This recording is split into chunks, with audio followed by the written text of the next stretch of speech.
काही दिवसांच्या प्रतीक्षेनंतर भारतीय संघ T20 वर्ल्ड कप मधला दुसरा सामना खेळणार आहे. सामना नामिबिया विरुद्ध आहे, त्यामुळे खूप एक्साइटमेंट नाहीये.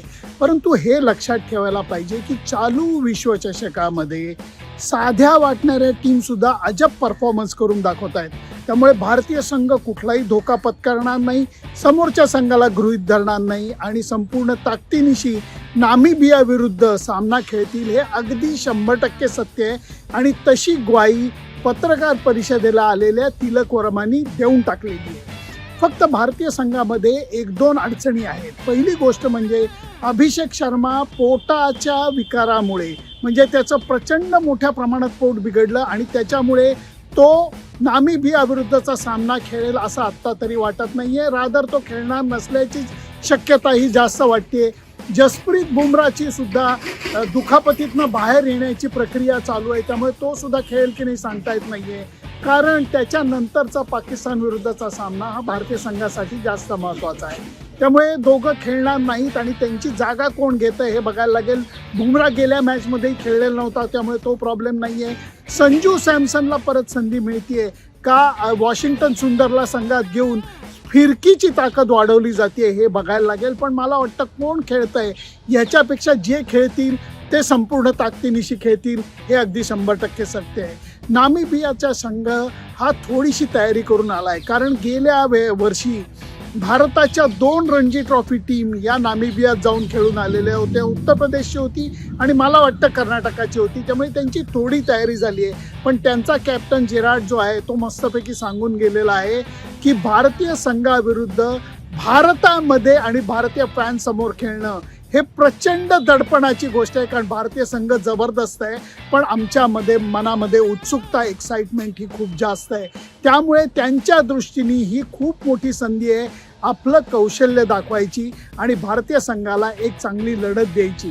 जे काही नजर मी अरुण जेटली स्टेडियमच्या विकेटवरती टाकली त्याच्यावरनं मला असं वाटलं की भरपूर पाणी, थोडंसं गवत आणि भरपूर रोलिंग असं करून ही खेळपट्टी उत्तम प्रकारे तयार केली गेलेली आहे. जेव्हा तुम्ही भरपूर पाणी, थोडंसं गवत आणि भरपूर रोलिंग करता तेव्हा बॉल टप्पा पडल्यानंतर व्यवस्थित बॅटवरती येतो. या मैदानाच्या सीमारेषा सुद्धा छोट्या आहेत, त्यामुळे या सामन्यामध्ये तरी माझा अंदाज परत चुकला तर मी मान्य करेन, कारण वानखेडे स्टेडियमच्या सामन्यामध्ये माझा अंदाज चुकला. पण या खेळपट्टीकडे बघून तरी असं वाटतंय, सीमारेषांकडे बघून तरी असं वाटतंय की या सामन्यामध्ये भारतीय फलंदाजी एक जबरदस्त कामगिरी करून दाखवेल.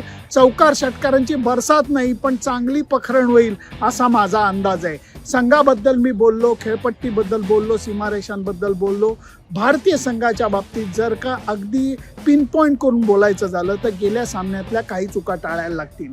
हवेतनं फटके मारण्याचं प्रमाण थोडंसं कमी ठेवून गरज असेल तेव्हाच मोठे फटके मारायची गरज, किंवा बॉल तसा मिळाला तर मारायला हरकत नाही, ज्याला शॉर्ट सिलेक्शन म्हणतात त्याच्या बाबतीत थोडंसं जागरूक राहायला लागेल.